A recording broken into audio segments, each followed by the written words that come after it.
세상을 움직이는 시스템이라고 내가 논리서를 얘기하고 있는데, 이 세상을 진짜 움직이는 데는 이 물자가 움직여야만 경제가 돌아가는 거예요.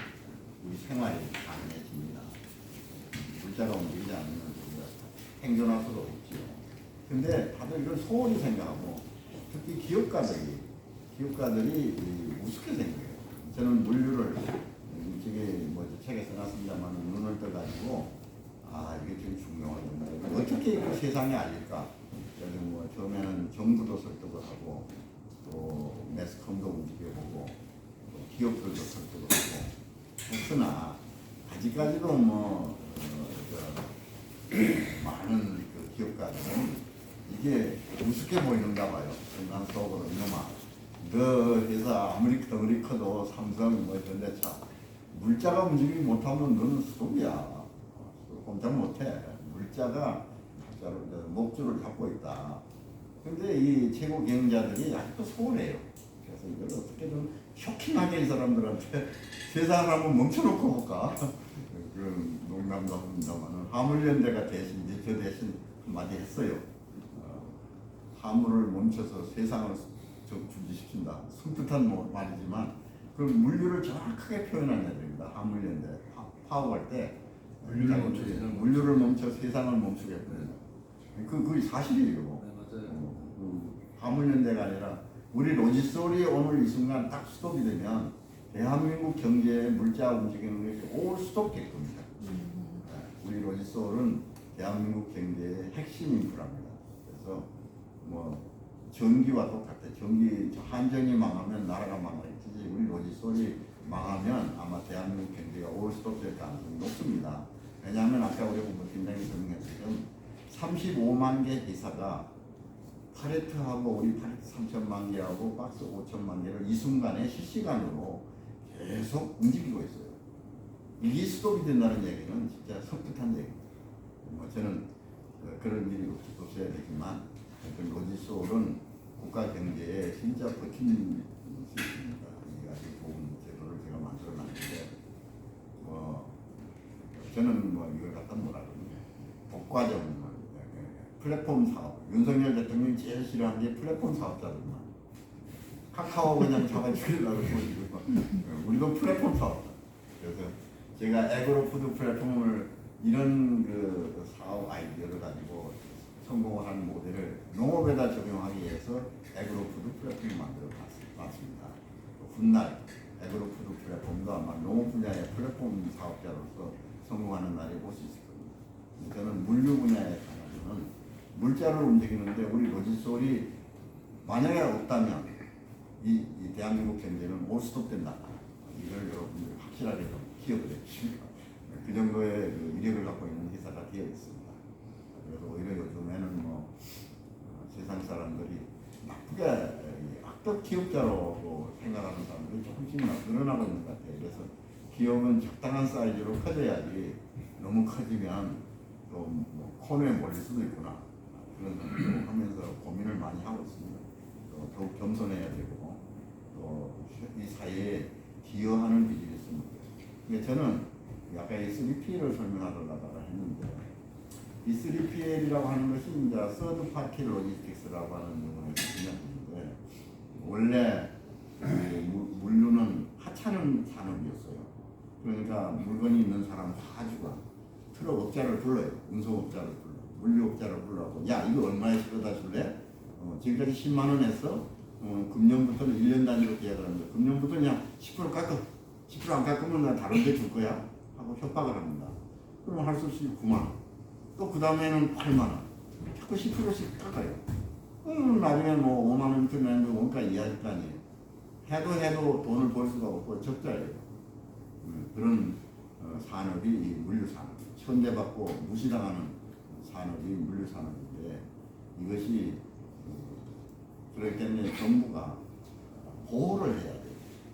그거를 그렇게 못하도록 막아줘야 되니까 첫째 하는 것이 운송업이나 창고업자들을 보호를 하는 방법은 허가 제도를 만들어놨어요. 운송업을 아무나 못하게 하고 창고업을 아무나 못하게 하고 국가 정부가 나서가지고 보호를 해주는 시대가 과거에 있었어요.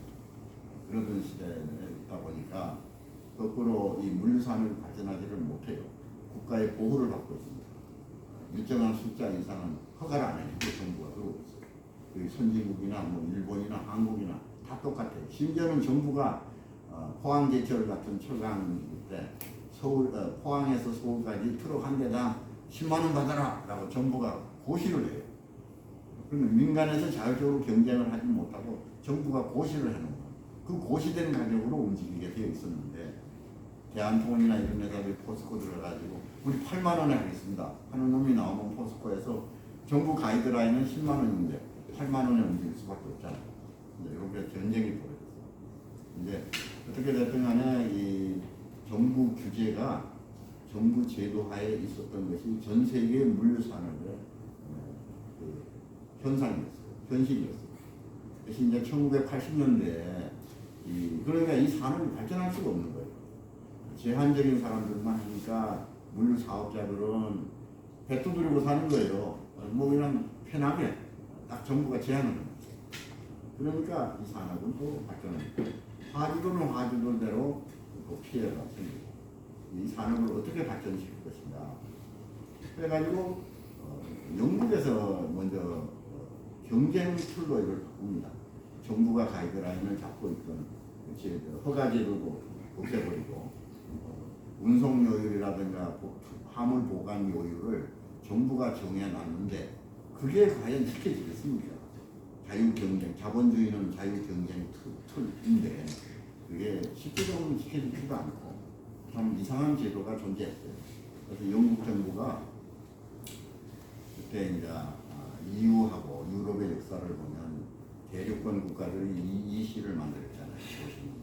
영국은 섬나라예요.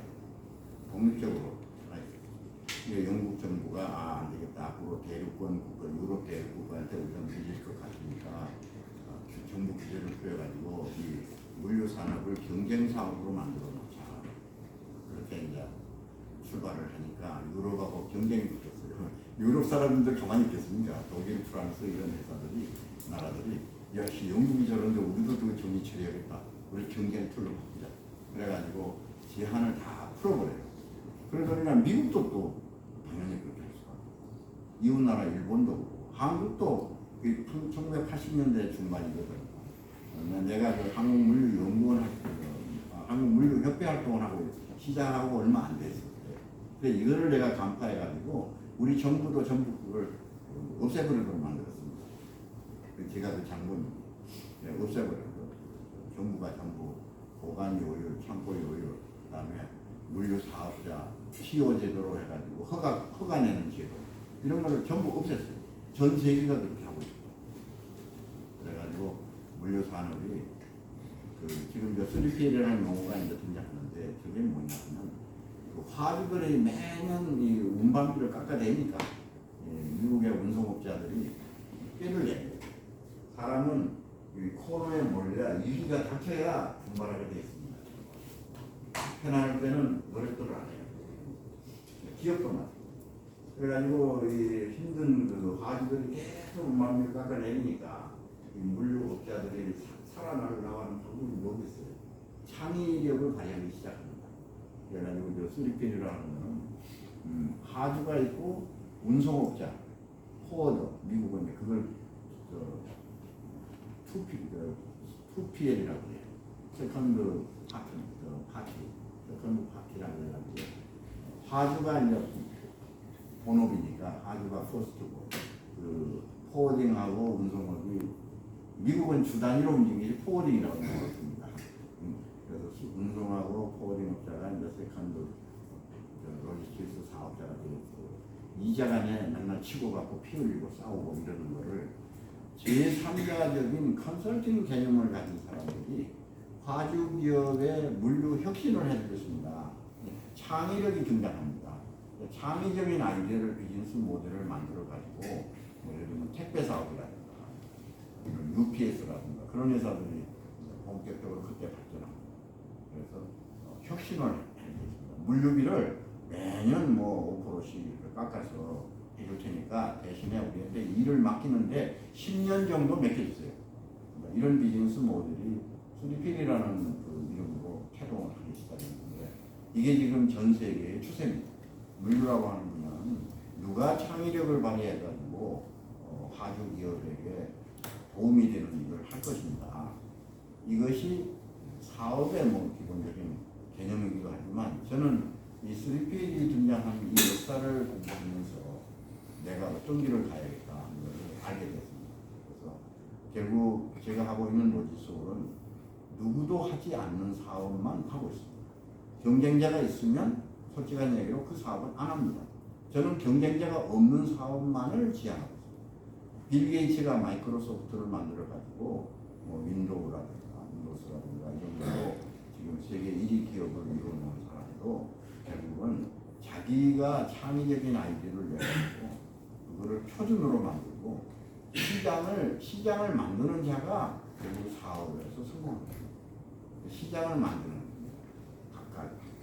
저희는 파레토 프를 예를 들면 파레토를 빌려줘 가지고 기업들이 그냥 빌려주는 게 아니에요. 파레토를 그냥 빌려주는 사업이면 저는 훌륭한 사업가가 아니에요. 저는 파레토라는 그 용도를 찾아가지고 파레토를 가지고 기업들이 물자가 어떻게 움직이는가를 연구한 다음에 그 물자가 왔다 갔다 하는 이 과정을 전부 이 파레토 우리 회사 파레토로 투입을 해가지고 이동하는 그 시스템을 네트워크를 장악을 한 거예요. 현재 35만 개 기업들 간에 왔다 갔다 하는 그 물자를 꽉 잡고 있는 거예요. 그러니까 내가 안 한다고 떼쓰고 들어오고 있으면 대한민국 못 쓰게 돼요. 그래서 사업을 이렇게 시장을 창조하는 자가 승리자입니다. 그 애플도 스티브 잡스도 마찬가지고 또 아까 빌 게이츠도 마찬가지고 누구든지 사업을 하는 창의력이 뛰어나요. 근데 그 창의력은 있는 시장을 가지고 경쟁을 해서 뺏으라고 하면은 피튀기는 예술것이 문제고 아무도 하지 않는 새로운 그 비즈니스 모델을 창조해낼 수 있도록 노력을 해야 된다고 저는 생각하고 저는 앞으로도 똑같고 아까 그 폴드콘도 제가 말씀드렸잖아요. 그렇게 하고 어떤 사업이든지 내가 맨 처음 창조자가 되는 겁니다. 그래서 그 시장을 만드는 거예요. 근데 그 시장을 만드는 게 결코 쉬운 길은 아니에요. 파레토를 빌려줘가지고 기업들 간에 이렇게 왔다 갔다 하는 물건에다가 이걸 끼우는 쓰게 하는 것이 진짜 지난한 험난한 길이었어요. 84년에 내가 시작을 했는데 이 회사를 만들어가지고 뭐 아무리 설명을 해도 업계에서 반응이 없어요. 왜냐하면 당시 물자는 당연히 까대기 작업, 등짐을 지고 차에다 싣고 트럭에 싣고 이런 걸 했지 지금처럼 파레트에다가 짐을 싸가지고 지게차가 이 상하차 작업을 하는 거는 사람들이 생각하지 않고 있던 시대예요. 근데 그거를 제가 한 산업 전부 이 시간 뭐 수십 년 걸렸지만 한 50년 정도 걸렸는데 배우 경험부터 시작하면 지금 48년째 오로지 하나만 그 일만 하고 있는 사람 한 50년 걸렸는데 하여튼 그런 시장을 만들어 봤어요. 파레토를 가지고 물자를 움직이는데 이 파레토도 3천만 개를 가지고 35만 개 회사를 엮어놨어요. 거기서 삼성전자도 꼼짝 못해요. 현대자동차그룹도 우리 회사를 배제시킬 수가 없어요. 그래서 우리 회사는 뭐 그걸 배제시킬 수 없다고 해서 내가 뭐 목에 힘들어 있는 건 아니고 우리 그 경제 발전에 도움이 되는 물류 시스템을 저는 계속 연구하고 있습니다. 3PL이라는 말을 들으면 저거는 바로 창의적인 그 아이디어, 창조적인 비즈니스 모델 이거를 항상 여러분들이 뭐 기왕의 비즈니스 여러분 농생계 비즈니스 포럼이니까 제가 성공했다고 하면 남다른 창의력을 가지고 남이 하지 않는 비즈니스를 계속 연구해 왔고 시도했고 물론 실패한 것도 많아요. 실패한 것도 많지만 성공한 사업도 굉장히 많습니다. 오늘 설명하는 것들은 비교적 성공 모델이 많죠. 저는 이 창의력을 여러분들이 꼭 갖춰야 된다고 봅니다. 시장을 만들어야 됩니다. 그래서 우리 윤강근 대표 AFPM 에코 에너지입니다. 아직 고민 많으시기 때문에 이 사업가는 고민하는 힘들다고 하면은 월급 정해야지. 그럼 뭘 사고. 하여튼 우리 비즈니스 포럼 여러 이걸 보니까 사업하는 분들 좀 있는 것 같은데, 우리 농생대 분들도 제가 물류에서, 근데 저는 물류 사업가라고 나선 건 아니고 물류 혁명가라고 생각하시면 됩니다.